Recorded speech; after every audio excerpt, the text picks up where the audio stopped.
Whispers in Whitechapel, The Ripper Files, based on the real 1888 London Jack the Ripper case.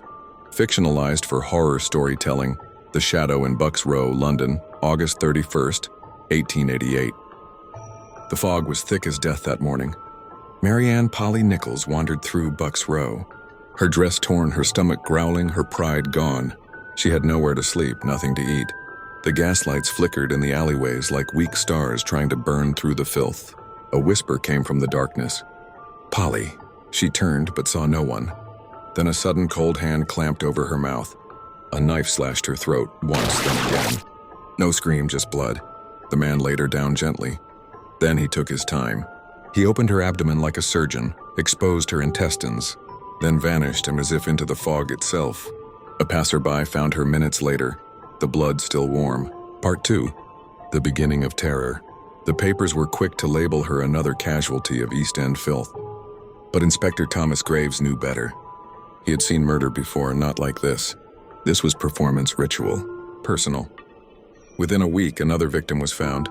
Annie Chapman, throat slit, womb removed. And then another. Elizabeth Stride, her throat cut, ended but not mutilated. Was he interrupted? Catherine Eddowes came next. Her face carved, kidney removed, eyelids slashed, all within weeks. Graves studied the wounds, the spacing, the silence. The killer wasn't just murdering, he was sending messages. Part 3. Letters from Hell. Then came the first letter, in red ink. "Dear boss, I keep on hearing the police have caught me, but they won't fix me just yet." Signed, Jack the Ripper. The press printed it. The name stuck. A second letter arrived. This time went with a human kidney inside. The killer was watching, laughing.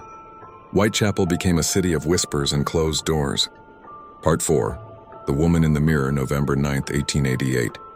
Mary Jane Kelly, the final canonical victim, was found in her own bed, or what was left of her. Her face was peeled from the bone, breasts removed, organs placed neatly beside her. Her heart, missing on the wall, scrawled in blood, "I give you this final masterpiece." Graves stood silent. He didn't throw up. He didn't cry. He whispered, "What are you?" Part 5. The inspector's descent. Inspector Graves couldn't sleep. Each night he saw her. Mary Jane sitting up in bed, skinless face smiling at him, mouth moving but no sound. He opened the case file again and again. The letters, the organ removals, the calculated chaos. He began to notice something. Each murder occurred within walking distance of a single block, a small triangle in Whitechapel. Like a ritualistic pattern, he marked it on the map. Then in the center of the triangle, he found it, an abandoned butcher shop. Part 6. The room beneath the butcher shop had been closed for a year, boarded shut, reeking of rot. Graves entered with a lantern and pistol. Dust filled the air. Flies swarmed near the rear wall. Behind a hidden door, he found a staircase leading down. The cellar smelled like iron and earth. What he found chilled him.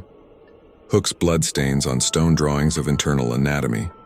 A leather apron soaked through, and in the corner, a mirror in the mirror's reflection. Someone stood behind him. He turned. Nothing, but the whisper came again. "Thank you, Inspector." Part 7. The Burning Truth. Graves took the evidence to his superior, but within hours the cellar had burned down.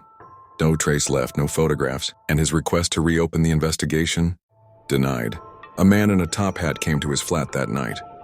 Not a police officer, a gentleman. He spoke calmly.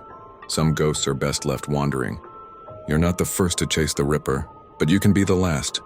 Graves never filed another report, but he kept the mirror. Part 8. The Face That Remains. He began to see Jack in it, not just as a shadow, but as himself. His eyes, his hands, covered in blood. The mirror whispered every night, "You studied me. You understood me. You became me." He locked it away, but it didn't help. Part 9. The Final Letter. Years passed. Graves disappeared from London society, but in 1910, Scotland Yard received one final letter. "Dear boss, it was never about murder. It was about becoming death. You gave me life, yours, Jack." It was written on Graves' old stationery. His fingerprints were on the envelope.